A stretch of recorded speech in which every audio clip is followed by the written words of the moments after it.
Olá, queridos irmãos e irmãs, sexta-feira da 10ª semana do Tempo Comum, continuamos a reflexão sobre o capítulo 5 de Mateus, hoje os versículos 27 a 32. Naquele tempo disse Jesus aos seus discípulos: ouvistes o que foi dito, não cometerás adultério. Eu, porém, vos digo, todo aquele que olhar para uma mulher com o desejo de possuí-la, já cometeu adultério com ela no seu coração. Se o teu olho direito é para ti ocasião de pecado, arranca-o e joga-o para longe de ti. De fato, é melhor perder um dos teus membros do que todo o teu corpo ser jogado no inferno. Se tua mão direita é para ti ocasião de pecado, corta e joga para longe de ti. De fato, é melhor perder um dos membros do que todo o teu corpo ir para o inferno. Foi dito também: quem se divorciar de sua mulher, dele uma certidão de divórcio. Eu, porém, vos digo, todo aquele que se divorcia de sua mulher, a não ser que seja por motivo de união irregular, faz com que ela se torne adúltera. E quem se casa com a mulher divorciada, comete adultério. Aqui é uma reflexão de Jesus, nesse sermão, sobre a lei mosaica e sobre as origens dessa lei. Por que ela existiu? Aqui é interessante observar a proteção que Moisés fez com relação às mulheres. O que acontecia naquele tempo? Na época de Moisés, para surgir essa lei da carta de divórcio, e Jesus questiona. Um homem, quando queria se livrar da sua esposa, ele fazia o seguinte: ou achava outra, ou se apaixonava por outra, ele se separava da mulher. Ele devolvia a mulher para a casa dos seus pais. E aí ele se casava com outra. Quando a mulher arrumava um outro companheiro, já que o primeiro tinha se libertado dela, ou seja, tinha se separado dela, ele a acusava de adultério. E a mulher muitas vezes era apedrejada por causa disso. O que Moisés fez? Percebendo essa manobra, Moisés instituiu a carta de divórcio, com o objetivo de proteger as mulheres. Você não quer mais a sua esposa? Tudo bem. Carta de divórcio, querido.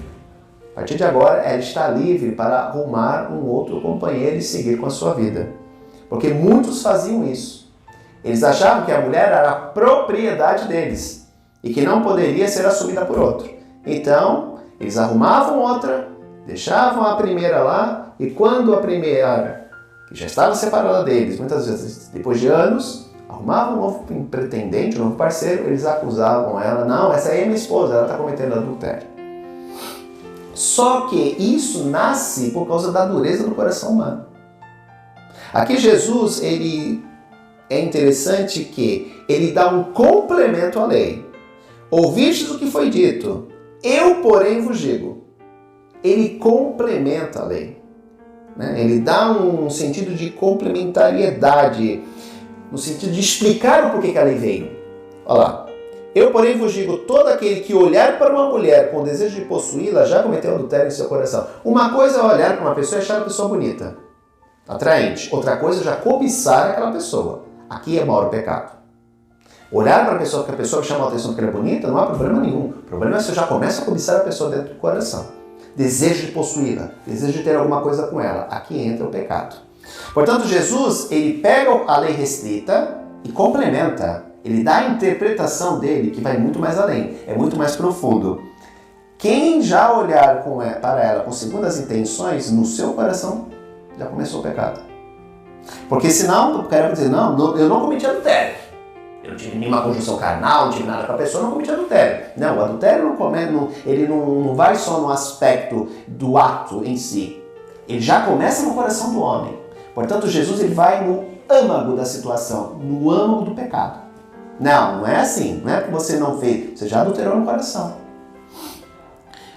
E aí ele dá essa interpretação e de outras. É interessante que, se teu olho te leva a pecar, se tua mão te leva a pecar, em outro texto, ele vai dizer: se teu pé te leva a pecar. São os modos de atuação do pecado na nossa vida. O olhar, a ação e a ida. Pé, mão e olho. Aqui é um aspecto extremamente importante, São as ações que nos levam ao pecado. Pecado entra através do olhar, eu manifesto através da ação e eu muitas vezes me dirijo em direção ao pecado. Por isso a expressão arrancar o olho, cortar a mão e cortar o pé. E aí no final ele vai dizer por que nasceu a certidão de divórcio, por causa da dureza dos nossos corações, porque o projeto de Deus não é esse. O problema é que quando acaba o amor, no sentido de que muitas vezes até não existiu, o que existiu foi paixão, não foi amor, né?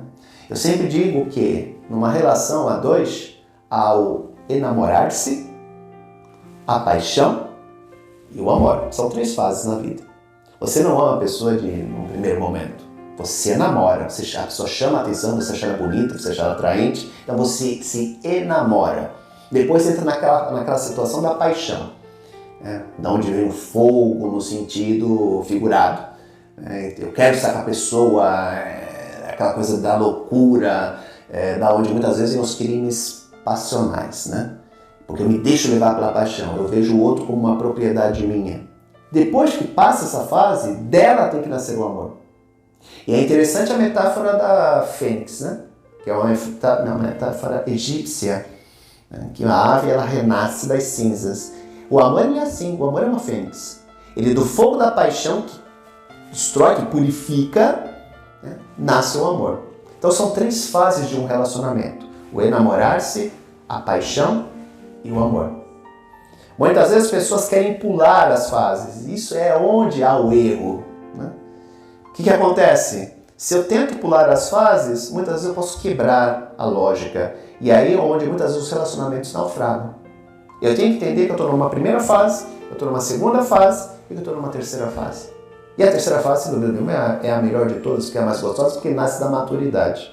Eu já me desenvolvi, eu aprendi a conhecer o outro. Porque veja bem, nós não amamos se não conhecemos. Eu só amo porque eu conheço.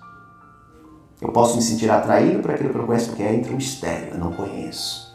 Está chamando a atenção. Então eu quero conhecer. Então no primeiro momento é a questão do desafio, do mistério. Um bom mistério sempre nos prende, né? E depois, quando eu conheço, aí sim eu amo. Eu não amo aquilo que eu não conheço. Eu aprendo a amar o meu parceiro a partir do momento que eu o conheço.